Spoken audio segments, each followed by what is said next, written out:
তো ক্যাডেন্স সফটওয়্যারটি আমাদের ওপেন করতে এক্স লঞ্চ অ্যান্ড হচ্ছে পুটি এই দুটো সফটওয়্যার হচ্ছে আমাদের কম্পিউটার ইনস্টল করতে হবে অ্যাট ফার্স্ট। দেন হচ্ছে আমাদের ইউনিভার্সিটি থেকে হোস্ট নেম অ্যান্ড হচ্ছে কিছু স্টেপ দিয়ে দেওয়া হবে, সেই স্টেপগুলো ফলো করলেই আমরা ক্যাডেন্স সফটওয়্যারটি ওপেন করতে পারবো। তো অ্যাট ফার্স্ট আমরা এক্স লঞ্চটা ওপেন করবো, দেন নেক্সটে ক্লিক করবো, দেন হচ্ছে ফিনিশড। অ্যান্ড দেন আমরা হচ্ছে পুটি সফটওয়্যারটি ওপেন করব। দেন হচ্ছে ইউনিভার্সিটি থেকে যে হোস্ট নেমটা আমাদের দিয়ে দেওয়া হবে সেটা জাস্ট কপি করে এখানে পেস্ট করব। অ্যান্ড দেন আমরা হচ্ছে SSH এ ক্লিক করব, দেন X11 এ যাব, দেন হচ্ছে এনেবল X11 ফরওয়ার্ডিং এটাকে টিক করে দিব।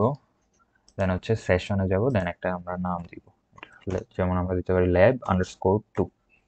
অ্যান্ড দেন এটাকে হচ্ছে আমরা সেভ করব। সেভ করার পর দেন আমরা ক্রস দিব, দেন এগেন হচ্ছে পুটি সফটওয়্যারটি ইনস্টল ওপেন করব। অ্যান্ড দেন lab2 তে ক্লিক করব। অ্যান্ড দেন হচ্ছে লোডে ক্লিক করলে আমাদের দেখা যাচ্ছে যে অটোমেটিক এখানে হোস্ট নেমটা আসবে।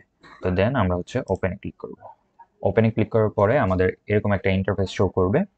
তো এই ইন্টারফেস শো করার পরে হচ্ছে আমাদের যে ইউজার নেম অ্যান্ড পাসওয়ার্ডটা ইউনিভার্সিটি থেকে প্রোভাইড করা হবে সেই ইউজার নেম অ্যান্ড পাসওয়ার্ডটা আমরা দিব। তো ইউজার তো ইউজার নেম দেওয়া হলো, দেন হচ্ছে আমাকে এখন পাসওয়ার্ড দিতে হবে। তো পাসওয়ার্ড এখানে শো করবে। তো এখন আমার কাছে হচ্ছে পাসওয়ার্ডটি চাচ্ছে, তো আমি এখন পাসওয়ার্ডটি দিয়ে দিই। পাসওয়ার্ড দেওয়ার পর আমি এন্টারে ক্লিক করব। দেন আমি এই স্টেপগুলো হচ্ছে ফলো করব। তো এই স্টেপগুলো হচ্ছে এই ইউনিভার্সিটি থেকে প্রোভাইড করা হবে। তো স্টেপ 1 হচ্ছে স্মল ls লিখে আমি এন্টার দেব। অ্যান্ড দেন লিখব mkdir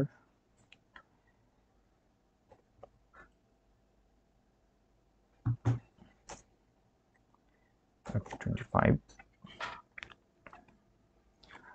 underscore b underscore 1 লিখে এন্টার করব। স্টেপ 2 কমপ্লিট, দেন আমাকে দেখাচ্ছে যে ফাইল এক্সিস্ট। দেন হচ্ছে স্টেপ 4, স্টেপ 4টা হচ্ছে আমি এখান থেকে কপি করে দেন এখানে পেস্ট করব। দেন আমি লিখব হচ্ছে csh লিখে এন্টার করব। দেন হচ্ছে স্টেপ 6, এটা কপি করে দেন এখানে পেস্ট করব। দেন আমাকে এখানে দেখাবে যে welcome to cadence tool. And then আমি জাস্ট এখানে লিখব ভার্টুসো। আমি ভার্টুসো লিখে যদি এন্টার করি, ভার্টুসো লিখে এন্টার করলেই আমাকে হচ্ছে ক্যাডেন্স সফটওয়্যারটিতে নিয়ে যাবে। তো দেন ভার্টুসো লিখে এন্টার করলে এই ক্যাডেন্স সফটওয়্যারটি আমার স্ক্রিনে শো করবে।